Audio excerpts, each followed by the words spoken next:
अस्सलाम वालेकुम नाज़रीन, मैं हूं इम्तियाज़ हुसैन और आप मेरा चैनल देख रहे हैं इम्तियाज़ हुसैन डायरी। नाज़रीन, हमने इलेक्शन के हवाले से एक सीरीज़ स्टार्ट की हुई है और आज हम जिस डिस्ट्रिक्ट के अंदर मौजूद हैं वो है डिस्ट्रिक्ट सियालकोट। हम इसकी जो सियासी सूरत हाल है उसके ऊपर आज के व्लॉग के अंदर बात करेंगे। तो अगर हम इसके जो कौमी असम्बली के हल्के हैं उनकी बात करें तो इसका जो पहला कौमी असम्बली का हल्का है वो है NA 70। अगर हम इसके पुराने हल्का नंबर की बात करें तो इसका नंबर था NA 72। फिर जो इलेक्शन कमीशन ने नई हल्का बंदियाँ की हैं उसके मुताबिक इसका नंबर जो है वो NA 70 है। अगर हम 2018 के इलेक्शन की यहाँ पे बात करें तो यहाँ पे जो वोटर्स का टर्न अराउंड था वो बहुत अच्छा था। इस हल्के की ख़ास बात ये है कि जो वोटर्स का टर्न अराउंड 2018 के अंदर था वो सबसे बेहतरीन था। अगर सियालकोट के जितने हल्कों की हम बात करें तो यहाँ पे जो है वो 3-4 बड़े ज़बरदस्त किस्म के जो है उम्मीदवार थे। अच्छा मुकाबला जो है यहाँ पे देखने को मिला और यहाँ पे जो जीतने वाले उम्मीदवार थे वो पाकिस्तान मुस्लिम लीग नवाज़ के थे और वो थे अरमगान सुबहानी। उन्होंने 1,29,000 वोट जो है वो यहाँ से लिए और वो यहाँ पे कामयाब हुए। इनके जो मुकाबले के अंदर जो सबसे क्लोज़ मुकाबला इनके साथ था, जिनके बहुत अच्छा जिसको आप कह सकते हैं उनको काफ़ी टफ़ टाइम दिया और काफ़ी क्लोज़ रहे, वो थी पाकिस्तान तहरीक-ए-इंसाफ की फिरदौस आशिक अमान। उन्होंने यहाँ से जो वोट लिए, वो लिए 91,000। तो उन्होंने बड़ा ज़बरदस्त यहाँ पे जो है वो इलेक्शन कैंपेन की, लेकिन उनके जो वोट थे वो थे 91,000। तो अगर हम फिरदौस आशिक अमान की बात करें तो वो 2013 में भी यहाँ से इसी हल्के से जो है वो इलेक्शन हार चुकी थी। लेकिन 2008 के जो इलेक्शन हुए थे पाकिस्तान पीपल्स पार्टी के टिकट के ऊपर, वो एक दफ़ा यहाँ से MNA जो है वो मुंतखब हो चुकी थी। उससे पहले अगर हम इनकी सियासी तारीख की बात करें तो ये क्वाफ लीग के अंदर रहीं। क्वाफ लीग से फिर पीपल्स पार्टी में गई, पीपल्स पार्टी से जो है वो फिर पाकिस्तान तहरीक इंसाफ के अंदर गई। तो अब 2024 के अंदर इन्होंने फिर एक दफ़ा जो है वो पार्टी चेंज की है। तहरीक इंसाफ को ये खैर बात कह चुकी हैं और इन्होंने इस्तेकाम पाकिस्तान पार्टी को ज्वाइन कर लिया है। तो इस दफ़ा जो ये उम्मीदवार हैं ये IPP की तरफ से उम्मीदवार हैं। तो 2018 के इलेक्शन के अंदर जो तीसरे नंबर पे रहने वाले यहाँ पे उम्मीदवार थे, अगर हम उनकी बात करें तो जो काफ़ी बेहतरीन यहाँ से उन्होंने जो है वो इलेक्शन कैंपेन स्टार्ट की थी, वो थे हैरान कुन तौर पे जो अच्छे वोट लिए वो थे TLP के सैयद अब्बास अली। उन्होंने 20,000 वोट जो है वो यहाँ से लिए और क्योंकि TLP जो है, अगर हम 2018 के इलेक्शन की बात करें तो उन्होंने ऑलमोस्ट तकरीबन हर हल्के के अंदर कम अज़ कम तो 5-6 हज़ार के करीब तो वोट उन्होंने लाज़मी लिए। लेकिन कुछ हल्कों के अंदर उनकी परफ़ॉर्मेंस जो है वो बहुत हद तक बेहतरीन रही। सियालकोट के अगर हम हल्कों की बात करें तो यहाँ पे इस हल्के के अंदर NA 70 के अंदर उनकी जो वोट थे वो 20,000 थे। एक और हल्के के अंदर उन्होंने जो है वो 34,000 के करीब जो है वो वोट लिए। तो बड़ा ज़बरदस्त मुकाबला किया और जो वोट ज़्यादातर इन्होंने उस टाइम काटे थे वो पाकिस्तान मुस्लिम लीग नवाज़ के काटे थे। तो हर हल्के के अंदर इनकी रिप्रेजेंटेशन जो है वो बड़ी ज़बरदस्त रही थी। अगर हम इसी NA 70 की बात करें तो इसके अंडर जो 2 हल्के आते हैं PP के, वो उसमें से एक हल्के के ऊपर जो है वो खुश अख्तर सुबहानी साहब जीते थे। और फिर उसके बाद जो है वो उनके इंतकाल के बाद यहाँ पे दोबारा ज़मीनी इलेक्शन हुए 2021 के अंदर। तो यहाँ से जो पाकिस्तान मुस्लिम लीग नून के उम्मीदवार थे तारिक सुबहानी, वो यहाँ से हैरान कुन तौर पे जो है यहाँ से इलेक्शन हार गए।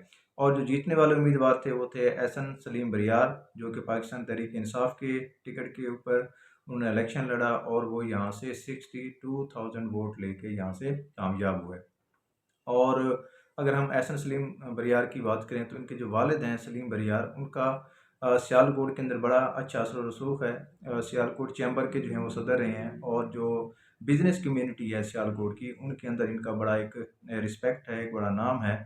और जब सलीम अख्तर बरियार साहब ने जो इलेक्शन के अंदर हिस्सा लिया था तो ऑलमोस्ट जो पंजाब हुकूमत की उस टाइम मशीनरी थी, बुज़दार साहब की हुकूमत थी, तो उन्होंने यहाँ पे बड़े फंड्स दिए, काफ़ी यहाँ पे काम हुए, काफ़ी हल्के के अंदर जो है वो एक हलचल सी मची। आपको वहाँ पे सफाई सुथराई के काम, दूसरे जो उस टाइम जो थे तरक्याती काम के मंसूबे थे, वो काफ़ी उस दौरान जो है वो मंजूर हुए। तो एक लिहाज से जो पंजाब गवर्नमेंट की सपोर्ट थी उस टाइम जो है इनको काफ़ी वहाँ पे सपोर्ट मिली और जिसकी वजह से यहाँ से जो है वो ऑल्दो कि पाकिस्तान तहरीक इंसाफ का अपना भी एक अच्छा वोट बैंक था, तो अब भी है पाकिस्तान तहरीक इंसाफ का। अगर हम उस्मान डार साहब की बात करें तो वो बड़े पॉपुलर हैं यहाँ पे सियालकोट की सियासत के अंदर। अब वो आल दो के पाकिस्तान तहरीक इंसाफ छोड़ चुके हैं। खैर एहसन सलीम बरियार साहब ने जो है यहाँ पे पाकिस्तान तहरीक इंसाफ के टिकट के ऊपर इस हल्के से इलेक्शन जीता।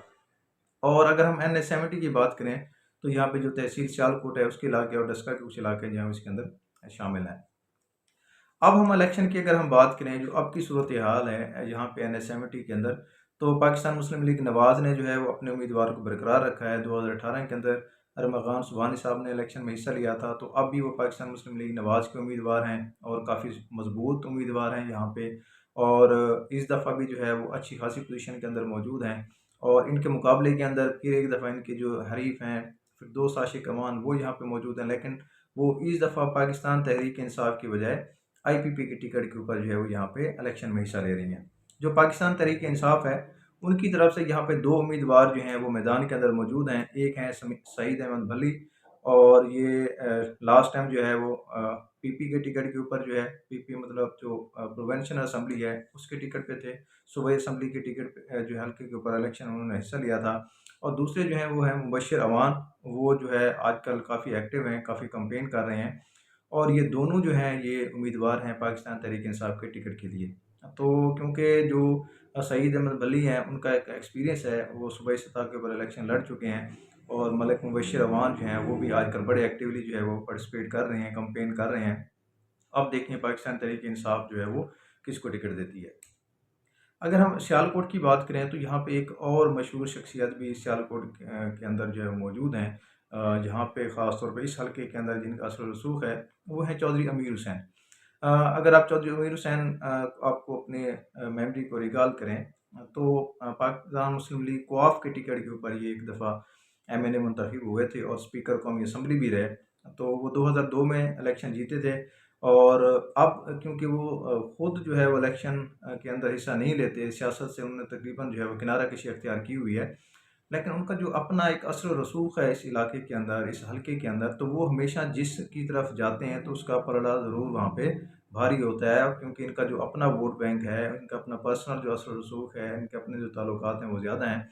तो अगर हम इस हल्के की बात करें तो जो कामयाबी है उम्मीदवार की, या अगर कोई टफ़ टाइम देते हैं, एक बेहतरीन मुकाबला हमें देखने को मिलता है, तो वो लाज़मी इनकी जो सपोर्ट है, जो जिस उम्मीदवार को रहेगी, वो यहाँ पे एक अच्छी पोज़ीशन के अंदर मौजूद होगा।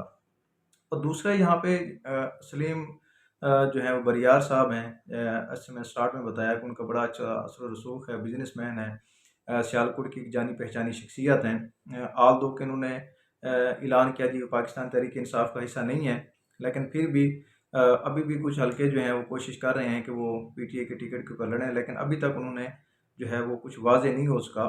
तो अगर उनका ग्रुप जो है वो पाकिस्तान तहरीक इंसाफ को यहाँ पे सपोर्ट करता है, तो फिर जो है पाकिस्तान तहरीक इंसाफ की सूरत हाल जो है वोट के अंदर बहुत हद तक बेहतर हो सकती है, बहुत हद तक जो है वो अच्छा इलेक्शन जो है वो उसके अंदर टफ टाइम दे सकते हैं अरमगान सुबहानी साहब को। तो उसके अलावा यहाँ पे एक उम्मीदवार हैं जो आज़ाद हैसियत से लड़े थे 2018 के इलेक्शन के अंदर, वो हैं मलिक ज़ियाफ़त, जो कि आज़ाद उम्मीदवार थे और उन्होंने 20,000 के करीब जो है वोट लिए थे। तो ये जो आज़ाद हैसियत के अंदर मौजूद हैं उम्मीदवार, ज़ाहिर बात है इस दफ़ा भी जो है वो उम्मीदवार होंगे। अगर ये किसी भी पार्टी के साथ इल्हाक़ कर लेते हैं, या पाकिस्तान तहरीक इंसाफ के टिकट पे चले जाते हैं, या कोई और जो है जमात इनको अपने साथ मिला लेती है, तो अगर इल्हाक़ कर लेते हैं तो ज़ाहिर बात है जो जमात सिटिंग जो बड़ी पार्टीज़ हैं यहाँ पे, तो उनको इस चीज़ का ज़ाहिर बात है फ़ायदा होगा। अगर वो आज़ाद हैसियत में जाते हैं तो उनका अपना भी आज़ाद हैसियत के अंदर जो है वो अच्छा खासा वोट बैंक मौजूद है, और वो अपना वोट बैंक इस दफ़ा भी जो है वो बरकरार रखेंगे। लेकिन अगर वो किसी पार्टी की हिमायत करते हैं तो उसका पलड़ा जो है वो बहुत हद तक जो है वो अच्छा हो जाएगा। उसके अलावा यहाँ से जो एक उम्मीदवार थे मियाँ दिलावर रहमान, उन्होंने जो है वो सूबाई असम्बली की सीट के ऊपर जो है वो 34,000 वोट लिए थे, और उनका भी एक अच्छा असर रसूख है। उनकी भी किसी पार्टी के लिए सपोर्ट जो है वो उसको बहुत ज़्यादा फ़ायदा दे सकती है। वो PTI की सपोर्ट करते हैं, या IPP की सपोर्ट करते हैं, या पाकिस्तान मुस्लिम लीग नवाज़ की सपोर्ट करती हैं, तो ज़ाहिर बात है वहाँ से उन पार्टीज़ का जो वोट बैंक है वो काफ़ी बढ़ सकता है। अगर वो आज़ाद हैसियत में जाते हैं तो जो है वो इनके अपने जो वोट बैंक है वो अच्छा खासा यहाँ पे मौजूद है। जैसे मैंने स्टार्ट में बताया था कि जो पाकिस्तान उस टाइम 2018 के अंदर इलेक्शन हुए थे, TLP का जो है वो बड़ा हर हल्के के अंदर एक इम्पॉर्टेंट रोल रहा। और अब यही कहते हैं जो उस टाइम जिन्होंने पाकिस्तान मुस्लिम लीग नवाज़ के वोट काटे थे, इस दफ़ा जो है वो वोट काटेंगे पाकिस्तान तहरीक इंसाफ के। लेकिन उनका अपना भी एक वोट बैंक मौजूद है और अगर उनके जो उम्मीदवार हैं वो इलेक्शन में जाते हैं तो कम अज़ कम उनका भी वोट बैंक 8-10 हज़ार के करीब यहाँ पे मौजूद है। और टीएलपी की एक और भी वजह है, वो मोस्टली इल्हाक नहीं करते किसी जमात के साथ। वो मोस्टली जो है वो चाहे कम वोट ले लें, लेकिन वो अपनी जो प्रेजेंस है वो हल्के के अंदर ज़रूर रखते हैं। तो जो मैंने दूसरे 2-3 यहाँ पे उम्मीदवार जो आज़ाद हैसियत के अंदर जिन्होंने वोट लिया था, अगर तो वो पाकिस्तान तहरीक इंसाफ की मदद करते हैं, उनके साथ इल्हाक करते हैं या आईपीपी के साथ करते हैं या मुस्लिम लीग नवाज़ के साथ करते हैं, तो उनका जो है जो पलड़ा है वो भारी हो सकता है। अगर ये सारे उम्मीदवार जो हैं वो आज़ाद हैसियत में जाते हैं, टीएलपी भी इलेक्शन के अंदर जाती है, आईपीपी भी इलेक्शन में जाती है और पाकिस्तान तहरीक इंसाफ भी इलेक्शन के अंदर जाती है, तो यहाँ से फिर इस हलके की अगर हम पोजीशन की बात करें, एनालिसिस करें, तो जो पाकिस्तान मुस्लिम लीग नवाज़ के उम्मीदवार हैं अरमगान सुबहानी, वो यहाँ से बेहतर पोजीशन के अंदर नज़र आते हैं। अगर सारे जो हैं जितने भी उम्मीदवार मैंने यहाँ से आपको काउंट करवाए वो इलेक्शन के अंदर जाते हैं। तो अब देखते हैं जो 8 फरवरी का जो दिन है वो किसकी कामयाबी का दिन होता है।